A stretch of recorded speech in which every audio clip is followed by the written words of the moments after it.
आता आपण पाहू हीट अँड टेम्परेचर. त्याबद्दल सगळ्यात अगोदर हीटचा कन्सेप्ट समजून घेऊ. हीटला म्हणतो आपण उष्णता. आता हीट म्हणजे काय देखो, समजा एखादी बॉडी आहे, ही बॉडी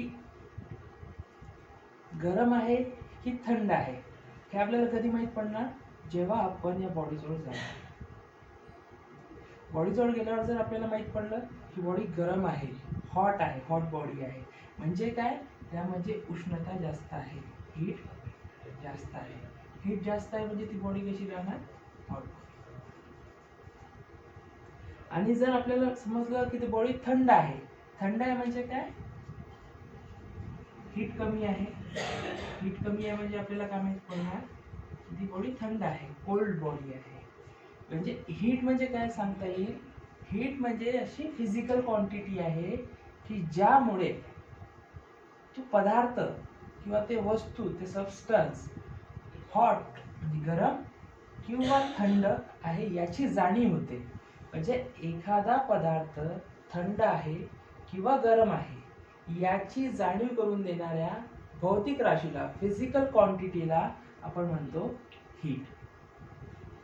ते हीट म्हणजे काय झालं, एखादा पदार्थ उष्ण आहे म्हणजेच गरम आहे किंवा थंड आहे याची जाणीव करून देणाऱ्या फिजिकल क्वांटिटीला आपण म्हणत असतो हीट. हीट हे काय, हा एक एनर्जीचा प्रकार आहे. It's a form of energy.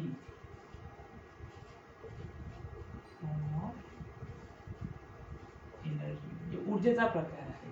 आणि आपल्याला एनर्जी म्हणजे माहित आहे, एनर्जी म्हणजे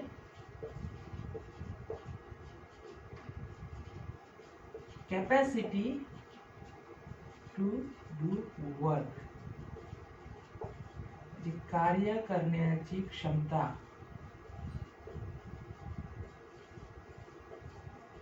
कार्य करण्याची क्षमता म्हणजे काय असते, हीट. एनर्जी म्हणजे हीट काय, एनर्जीचा एक प्रकार आहे, फॉर्म ऑफ एनर्जी आहे. म्हणजे हीट पासून आपण काय मिळू शकतो, हीटचा उपयोग करून आपण वर्क करू शकतो, कारण ही एक एनर्जी आहे. एनर्जी म्हणजे काय, कॅपॅसिटी टू डू वर्क, कार्य करण्याची क्षमता. म्हणजेच हीट ही एक एनर्जी आहे. हीट पासून आपण वर्क करू शकतो. आता हीट पासून वर्क कशा पद्धतीने करतात ते आपल्याला एवढं एक लक्षात आलं की हीट एक एनर्जी आहे. एनर्जी असल्यामुळे हीटचं रूपांतर किंवा हीट पासून आपण वर्क करू शकतो. आता हीट पासून वर्क करतो त्याचे बेस्ट एक्झाम्पल आहे इंजिन. ही जी गाडी असते, टू व्हीलर म्हणा किंवा फोर व्हीलर म्हणा, त्यामध्ये काय असते, हीटचा उपयोग करून त्याची मुवमेंट केली जाते. मुवमेंट झाली, मेकॅनिकल मुवमेंट झाली, डिस्टन्स, काहीतरी एखाद्या पदार्थानं डिस्टन्स मूव्ह केलं म्हणजे काय म्हणतो आपण त्याला, वर्क झालं. म्हणजे इंजिनमध्ये काय होत असते, त्याचं एक्झाम्पल हीट पासून वर्क, त्याचं एक्झाम्पल आहे आयसी इंजिन. इंजिनमध्ये काय असतं, पेट्रोल असतं, पेट्रोलमध्ये असते केमिकल एनर्जी. त्या केमिकल एनर्जीचं रूपांतर हीट एनर्जीमध्ये केलं जाते. केमिकल एनर्जी असते, पेट्रोलचं कंबशन करतो, त्याला जाळतो, त्याला जाळून काय करतो आपण, त्याचं रूपांतर हीट एनर्जी. आणि इंजिनमध्ये काय होतं, मग त्याचा ब्लास्ट होतो, आणि ब्लास्ट झाल्यामुळे त्या पिस्टनची मुवमेंट होते. इंजिनमध्ये पिस्टन असतो, पिस्टनची मुवमेंट झाली का बरं आपल्याला गाडीची मुवमेंट, इंजिन रनिंग मध्ये येते आणि आपल्याला गाडीची पिस्टनची मुवमेंट म्हणजे मेकॅनिकल वर्क, मेकॅनिकल एनर्जी, त्यालाच आपल्याला म्हणता येईल मेकॅनिकल वर्क. अशा पद्धतीनं हीट एनर्जीचं रूपांतर करून मेकॅनिकल वर्क मिळू शकतो, आणि त्याचे बेस्ट एक्झाम्पल आहे इंजिन. त्याचप्रमाणे वर्क करून सुद्धा आपण हीट मिळवू शकतो. म्हणजे वर्क, आता मेकॅनिकल वर्क करायचं म्हणजे, आणि ह्याचं एक्झाम्पल आहे फ्रिक्शन एनर्जी. फ्रिक्शन, जर आपण हाताला रब केला, अशा पद्धतीने रब केला तर हीट एनर्जी, मेकॅनिकल मुवमेंट झाली, म्हणजे मेकॅनिकल वर्क झालं. मेकॅनिकल वर्क झालं तर उष्णता निर्माण होते, ते गरमी निर्माण होते, हीट निर्माण होते. तर अशा पद्धतीनं वर्कचं रूपांतर सुद्धा आपण हीटमध्ये करू शकतो बाय फ्रिक्शन. फ्रिक्शनचा कन्सेप्ट वापरून आपण वर्कचं रूपांतर हीटमध्ये करू शकतो. त्याचं example rubbing of palm hands. तर अशा पद्धतीनं हीटचं रूपांतर वर्कमध्ये करता येईल, तर वर्कचं रूपांतर आपल्याला हीटमध्ये सुद्धा करता येईल. हीट आपण वेगवेगळ्या सोर्सेस पासून आपण हीट एनर्जी मिळवू शकतो. आपल्याला एक माहिती आहे law of conservation of energy. Law of conservation of energy काय म्हणते, एका एनर्जीचं रूपांतर आपण दुसऱ्या एनर्जीमध्ये करू शकतो. आता हीट एनर्जी वेगवेगळ्या एनर्जीपासून मिळू शकतो. केमिकल एनर्जीपासून मिळू शकतो, मेकॅनिकल एनर्जीपासून मिळू शकतो, तसेच ॲटॉमिक न्यूक्लिअर एनर्जीपासून मिळू शकतो.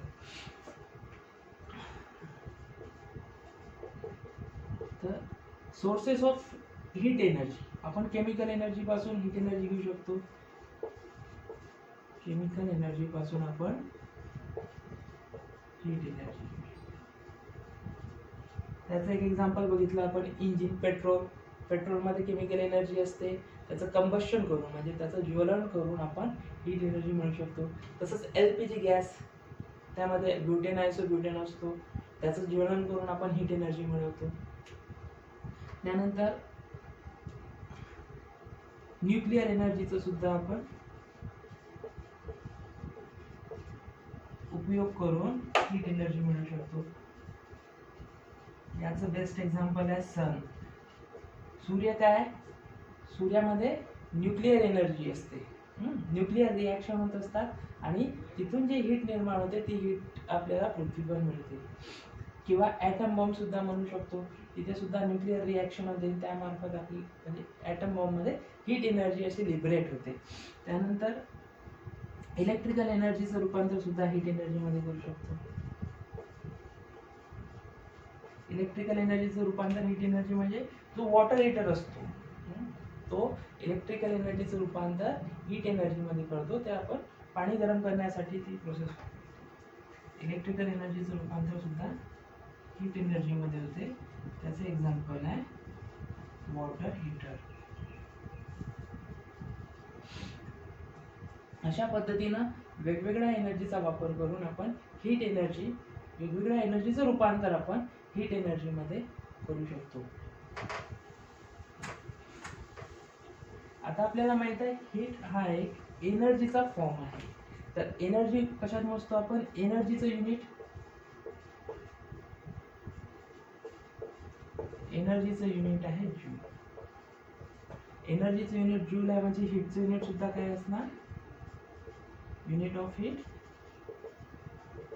जूल. म्हणजे SI unit of heat is joule. हीटचं SI युनिट असते जूल आणि ते कॅपिटल जीने दाखवले जाते. तर युनिटचे बरेच युनिट, वेगवेगळे युनिट आहे. तर युनिट्स ऑफ हीट पाहू, हीट कोणकोणत्या युनिटमध्ये मोजली जाते.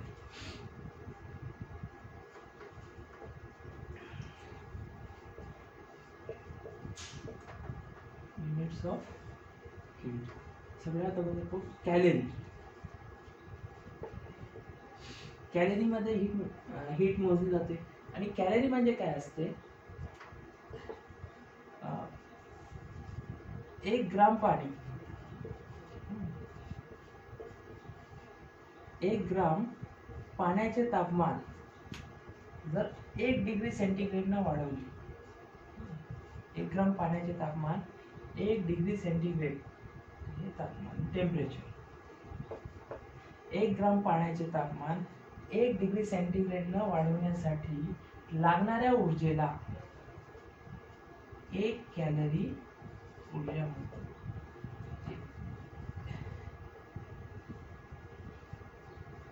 अशा पद्धतीने समजा हे आपण घेतलं 1 ग्राम पाणी आणि त्याला हीट केलं. आता समजा नॉर्मल टेम्परेचरला 25 डिग्री सेंटीग्रेड तापमान आहे, 25चं 26 करायचं आपल्याला. कितीनं वाढवतो आपण, 1 डिग्री सेंटीग्रेडनं तापमान वाढवतो.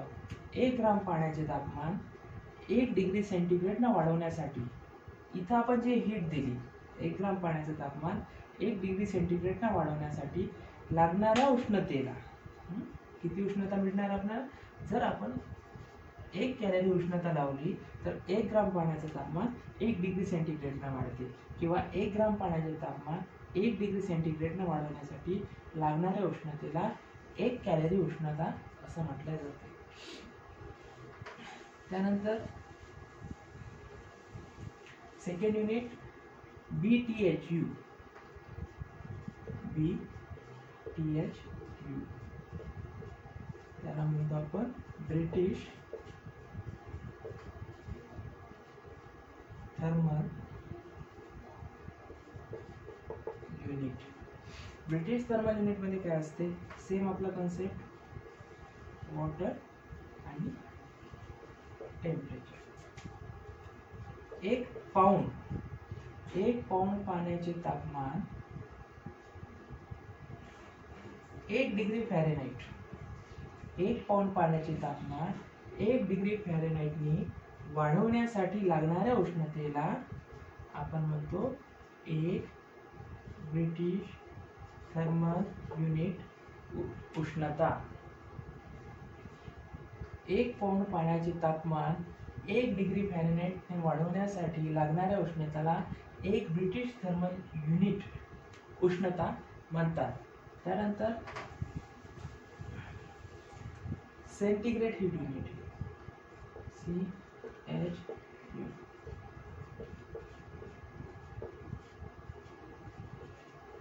सेंटीग्रेड हीट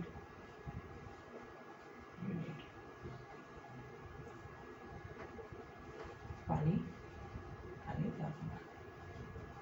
इथे सुद्धा 1 पाऊंड पाण्याचे तापमान 1 डिग्री सेंटीग्रेडने वाढवण्यासाठी लागणाऱ्या उष्णतेला 1 डिग्री सेंटीग्रेडने वाढवण्यासाठी लागणाऱ्या उष्णतेला एक CHU उष्णता, एक सेंटीग्रेड हीट युनिट उष्णता म्हणतात.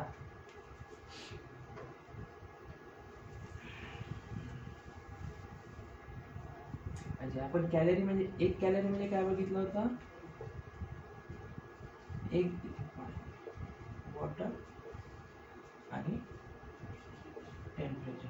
1 ग्राम पाण्याचं तापमान 1 डिग्री सेंटीग्रेडने वाढवलं तर मिळणारी उष्णता असते 1 कॅलरी. नंतर British thermal unit, 1 British thermal unit. 1 pound पाण्याचं तापमान 1 डिग्री फॅरेनहाइटने वाढवलं तर मिळणारी उष्णता असते 1 ब्रिटिश थर्मल युनिट. आणि CHU centigrade heat unit. 1 pound पाण्याचं तापमान 1 डिग्री सेंटीग्रेडने वाढवलं तर मिळणारी उष्णता असते आपल्याला 1 सेंटीग्रेड हीट युनिट.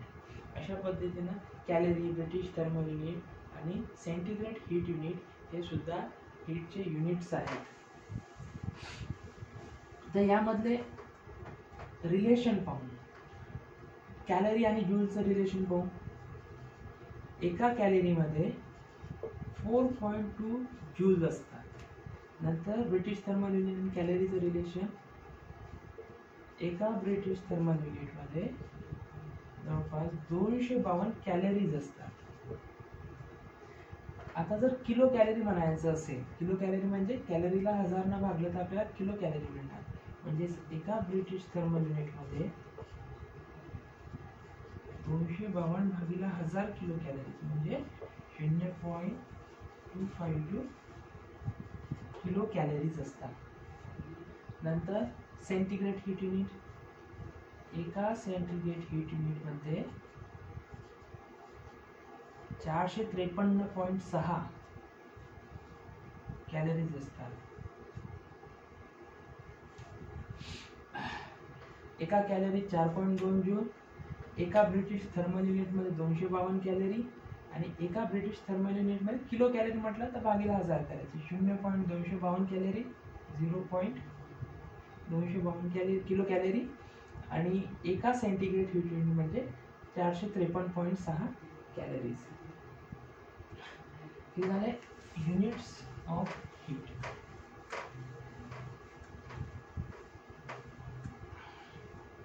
त्यानंतर हीटचा पदार्थावर काय काय परिणाम होतो, इफेक्ट्स ऑफ हीट.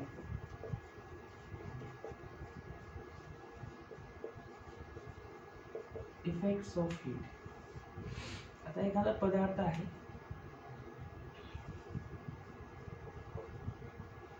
त्याला आपण उष्णता दिली,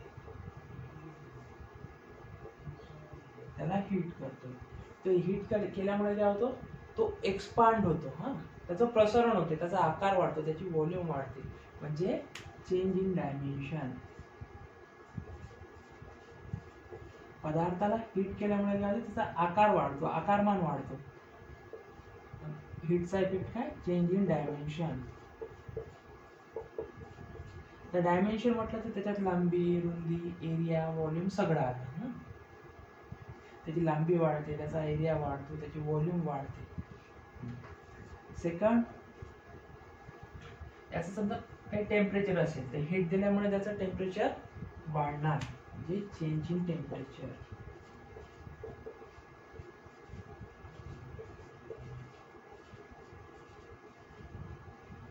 हीटमुळे टेम्परेचर मध्ये फरक पडतो.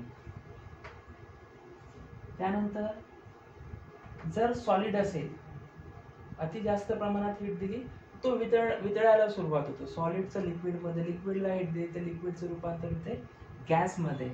तर change in state, change in state म्हणजे त्याच्या स्टेटमध्ये फरक पडतो. म्हणजे सॉलिडचं लिक्विड, लिक्विडचं गॅस. त्यानंतर पुन्हा आपल्याला असं म्हणता येईल का जे स्ट्रक्चर्स असतात, इंटरनल स्ट्रक्चर असतात मटेरियलचे, ते सुद्धा बदलतात. जसं जसं टेम्परेचर वाढते त्या पद्धतीनं मटेरियलचं इंटरनल स्ट्रक्चर चेंज होत असते, चेंज इन स्ट्रक्चर.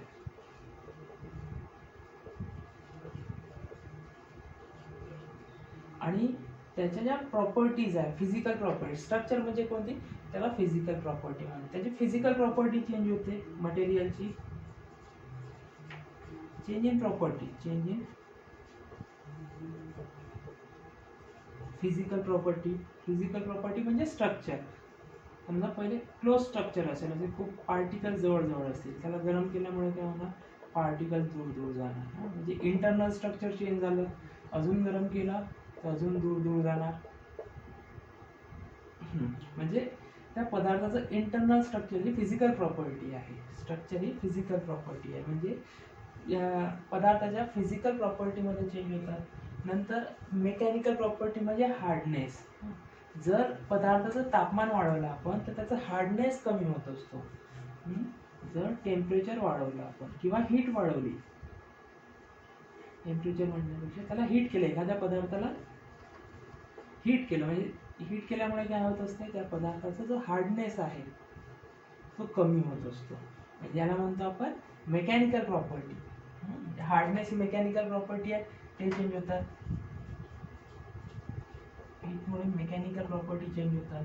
पुन्हा इलेक्ट्रिकल प्रॉपर्टीज म्हटलं तर रेझिस्टन्स पाहू. जर हीट दिली आपण, पदार्थाला जर हीट केला, जी उष्णता दिली आपण, तर पदार्थाचा रेझिस्टन्स सुद्धा वाढत असतो, जे इलेक्ट्रिकल प्रॉपर्टीमध्ये चेंज होतात. अशा पद्धतीनं हीटमुळे पदार्थाच्या फिजिकल, मेकॅनिकल आणि इलेक्ट्रिकल प्रॉपर्टी चेंज होतात. एक तर आकारात फरक पडतो, लांबी, रुंदी, उंची, डायमेन्शन चेंज होतात. तापमानात वाढ होते, हीट वाढवली तर तापमान वाढते, हीट कमी केली तर तापमान कमी होते. स्टेट चेंज होते, म्हणजे solid to liquid, liquid to gas. जेवढी जास्त आपण तापमान जेवढी जास्त हीट देणार तर त्यामुळे त्या पदार्थाचे स्टेट चेंज होणार. आणि इंटरनल स्ट्रक्चर सुद्धा चेंज होत असते. फिजिकल, मेकॅनिकल आणि इलेक्ट्रिक प्रॉपर्टी सुद्धा चेंज होत असते. हे झाले हीटचा इफेक्ट.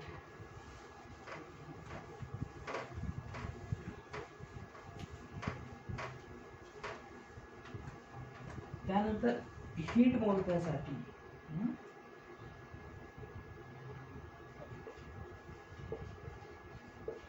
टू मेजर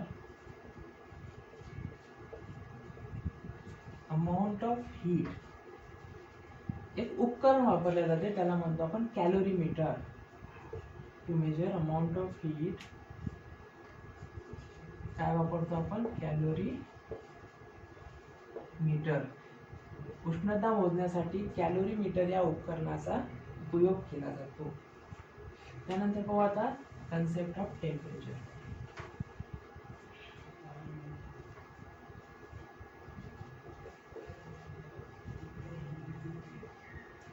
टेम्परेचर याला म्हणतो आपण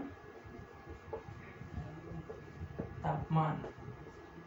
आपण उष्णता म्हणजे बघितली होती, एखादी वस्तू किंवा एखादा पदार्थ थंड आहे किंवा उष्ण आहे याची जाणीव करून देणाऱ्या फिजिकल क्वांटिटीला आपण हीट म्हणतो. टेम्परेचर म्हणजे काय असते, आता तो पदार्थ किती थंड आहे किंवा किती उष्ण आहे हे सांगणाऱ्या वास्तव संख्येला म्हणजेच डिग्री ऑफ हॉटनेस और coldness of a substance is called temperature.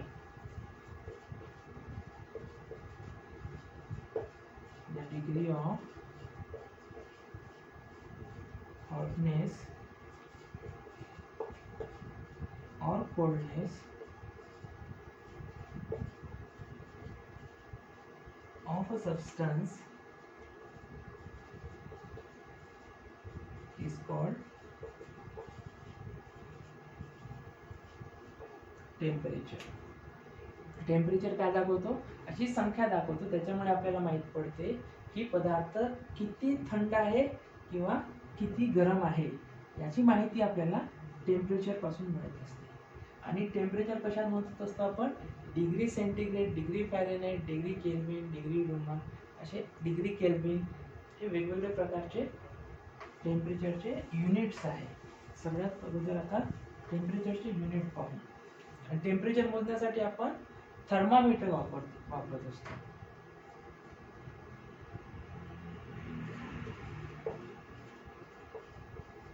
To measure temperature मोजण्यासाठी काय वापरतो आपण, थर्मामीटर.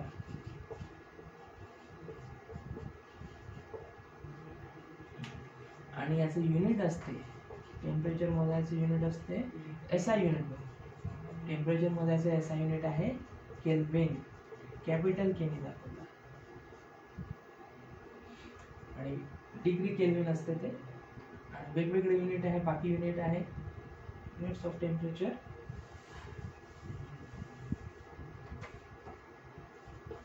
इतर युनिट एसआय युनिट केल्विन आहे, बाकी युनिट आहे डिग्री सेल्सिअस, डिग्री फॅरेनहाइट आणि डिग्री रोमन आणि केल्विन सुद्धा, डिग्री केल्विन. वेगवेगळे युनिट आहे आणि केल्विन हा एसआय युनिट आहे. याला आपण एसआय युनिट, टेम्परेचरचं एसआय युनिट आहे केल्विन. आता डिग्री सेंटीग्रेड, फॅरेनहाइट, रोमन आणि केल्विन हे झाले टेम्परेचरचे युनिट. आता टेम्परेचरच्या 4 स्केल आहे. सेल्सिअस स्केल आहे, फॅरेनहाइट स्केल आहे, केल्विन स्केल आणि रोमन स्केल. तर यांचं कॅलिब्रेशन कशा पद्धतीनं करतात ते पाहू. टेम्परेचर स्केल पाहू.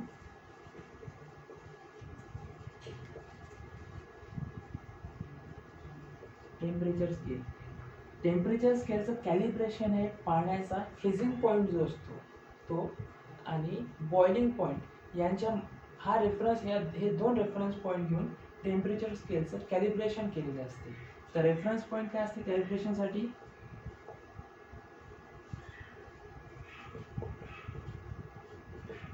कॅलिब्रेशनचे रेफरन्स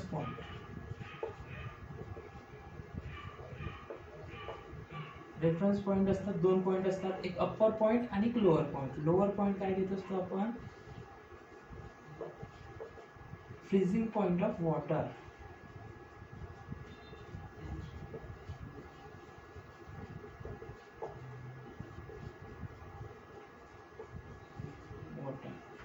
आणि अप्पर पॉईंट हा लोअर पॉईंट झाला. लोअर पॉईंट घेत असतो फ्रीजिंग पॉईंट ऑफ वॉटर आणि अप्पर पॉईंट घेत असतो boiling point of water. Upper point घेत असतो आपण पाण्याचा बॉइलिंग पॉईंट.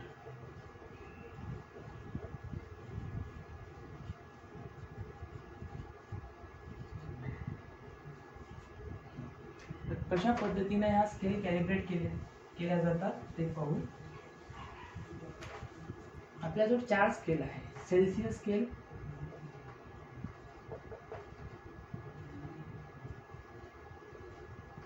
डिग्री सेंटीग्रेड मध्ये आपण इंडिकेट करतो. फॅरेनहाइट स्केल, डिग्री फॅरेनहाइट मध्ये मोजतो. केल्विन स्केल, केल्विनमध्ये मोजतो. आणि एक रूमर स्केल असते REU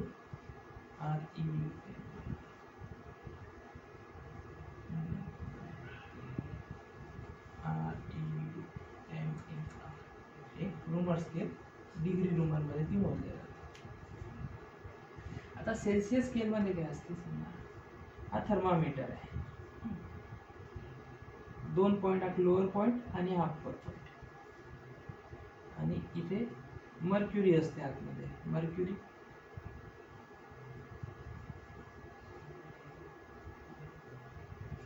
upper point lower point,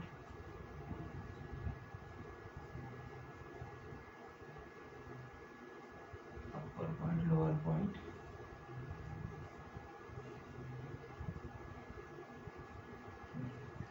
Celsius स्केलमध्ये लोअर पॉईंटमध्ये काय बघितलं होतं आपण, पाण्याचा फ्रीझिंग पॉईंट.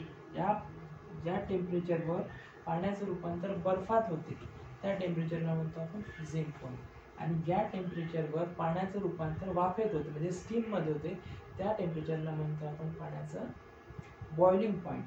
तर सेल्सिअस स्केलमध्ये 0 डिग्री सेंटीग्रेडला फ्रीझिंग पॉईंट असतो, म्हणजे 0 डिग्री सेल्सिअस तापमानावर पाण्याचं रूपांतर बर्फात होत असतं, त्याला फ्रीझिंग पॉईंट. आणि बॉइलिंग पॉईंट असतो 100 डिग्री सेंटीग्रेड. प्रत्येक स्केलसाठी हे वेगवेगळे पॉईंट्स असतात ना. तर हा झाला पाण्याचा बॉइलिंग पॉईंट, म्हणजे 100 डिग्री सेंटीग्रेडवर पाण्याचं रूपांतर वाफेत होते, स्टीममध्ये होते. आता हे 2 रेफरन्स पॉईंट घेतले आणि सेल्सिअस स्केलमध्ये काय करतात, इथे 100 डिव्हिजन केले जाते. इथे 100 रेषा पाडतात, एक रेष दाखवते 1 डिग्री सेंटीग्रेडची, इथे 100 डिव्हिजन केले जातात.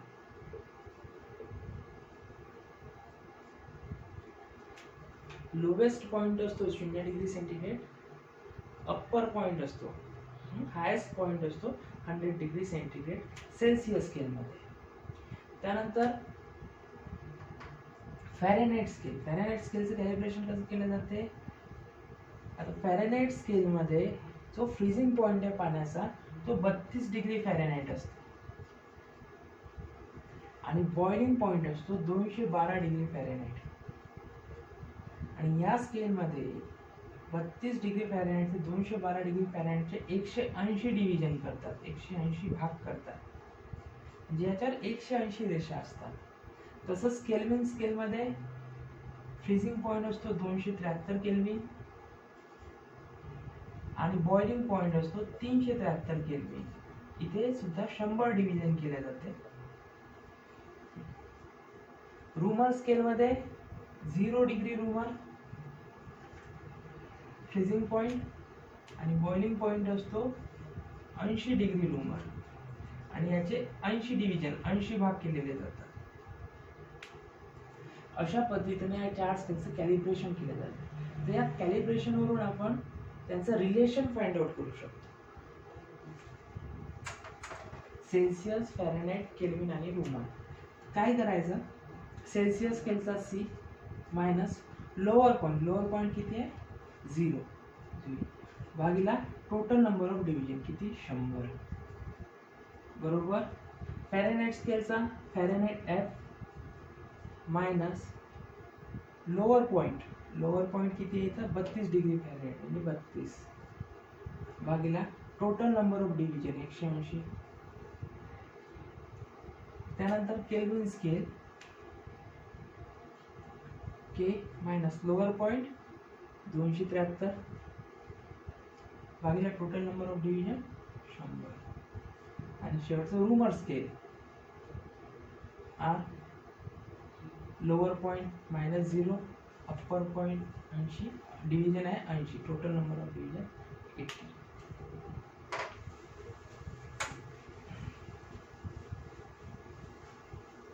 तर याला सिम्प्लिफाय करू शकतो. C divide by 100 F minus 32 divide by 180 K minus 273 divide by 100 आणि R डिवाइड बाय 80. जर आपण प्रत्येकाला 20 ने मल्टिप्लाय केलं तर आपल्याला असं इथे 20 गुणिले 100 20 गुणिले F मायनस 32 भागिले 180 20 गुणिला K मायनस 273 भागिले 100 20 गुणिला R भागिला 80 5 चा भाग जातो C भागिला 5 20 18 20 18 32 भागिला 9 2 पंच 10 K मायनस 273 divided by 5 2 चौक 8 4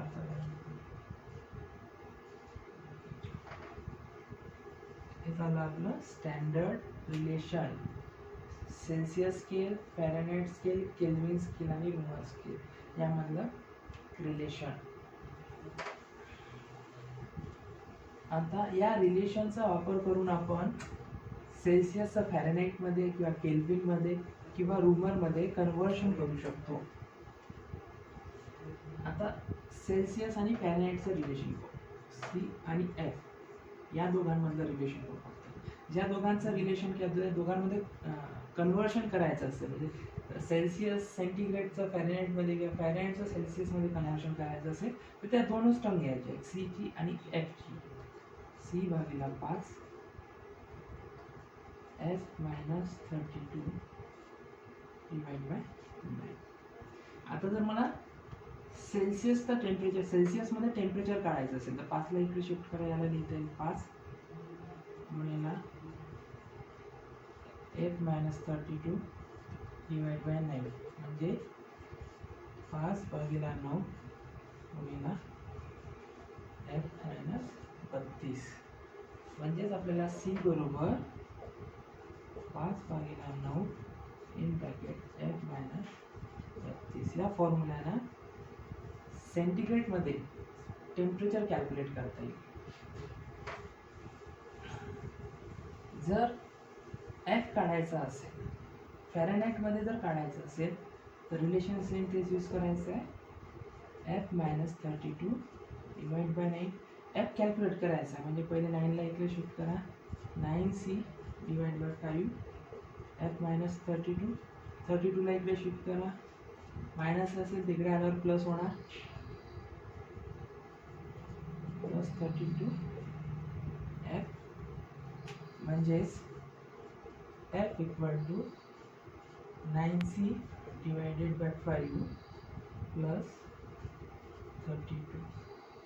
या फॉर्म्युल्यानं आपल्याला फॅरेनहाइटमध्ये टेम्परेचर कॅल्क्युलेट करता येईल.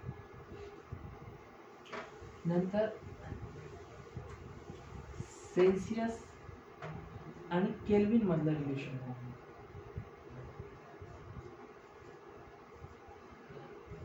C/5 इक्वल्स टू किती आहे K मायनस 273 डिवाइड बाय 5 म्हणजे 5 इथे कॅन्सल होतात.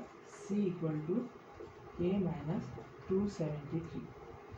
केल्विनमध्ये टेम्परेचर दिलेलं असेल सेल्सियसमध्ये काढायचं असेल तर हा फॉर्म्युला यूज करायचा किंवा जर केल्विन काढायचं असेल तर याला इकडे ट्रान्सफर करा याला असं सुद्धा लिहिते K बरोबर मायनस आहे तिकडे गेल्यावर प्लस C प्लस 273 म्हणजे सेल्सियस टेम्परेचरमध्ये जर 273 मिळवले तर आपल्याला केल्विन टेम्परेचर मिळणार. त्यानंतर सेल्सियस आणि रूमरचं रिलेशन पाहू.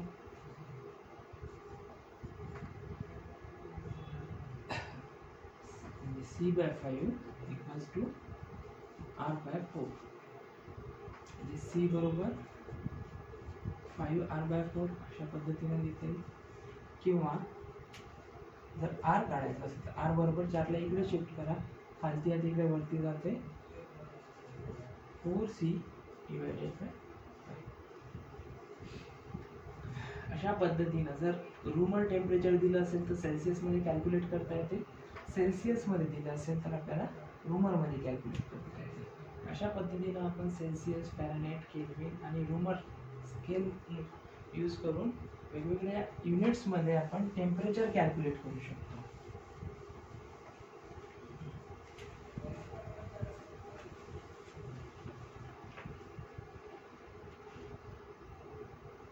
आता आपण पाहू,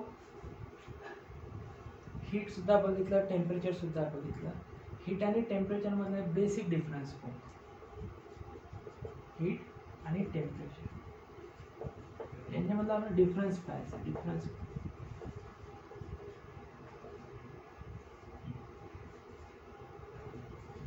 हीट म्हणजे काय, फॉर्म ऑफ एनर्जी आहे, एक एनर्जीचा प्रकार आहे.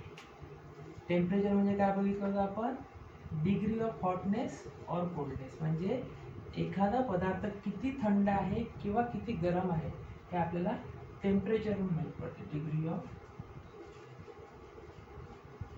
हॉटनेस और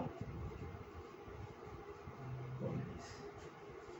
आपण हीट मोजत असतो जूल मध्ये, कॅलरी मध्ये, ब्रिटिश थर्मल युनिट मध्ये, सेंटीग्रेड हीट युनिट मध्ये. आणि टेम्परेचरचं युनिट एसआय युनिट आहे केल्विन, केल्विन मध्ये मोजत असतो. Degree centigrade, degree Fahrenheit, degree Roman. त्यानंतर मेजरमेंट करण्यासाठी कॅलोरीमीटर वापरतो. हीट मेजर करण्यासाठी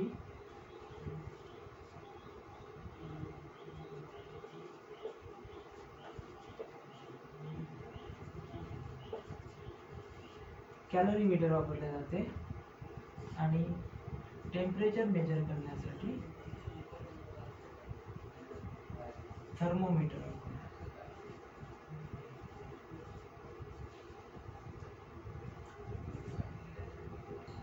पुन्हा आपल्याला म्हणता येईल, जर मिक्सचरची हीट काढायची असेल, मिक्सचरची हीट काढायची असेल तर आपण हीटला ऍड करू शकतो.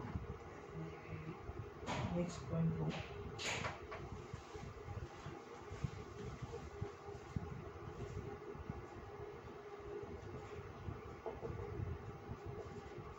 मिक्सचरची टोटल हीट काढायची असेल तर आपण हीटला ऍड करू शकतो.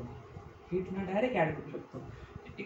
पहिल्या सबस्टन्सची हीट प्लस दुसऱ्या सबस्टन्सची हीट, दोघांची हीटची टोटल केली तर आपल्याला मिक्सचरची हीट मिळणार. तर heat addition, direct heat addition आपण करू शकतो. परंतु टेम्परेचरचं तसं नसतं. मिक्सचरचं जर टेम्परेचर काढायचं असेल, मिक्सचरचं टेम्परेचर काढायचं असेल तर टेम्परेचरची ॲडिशन नाही करता येत.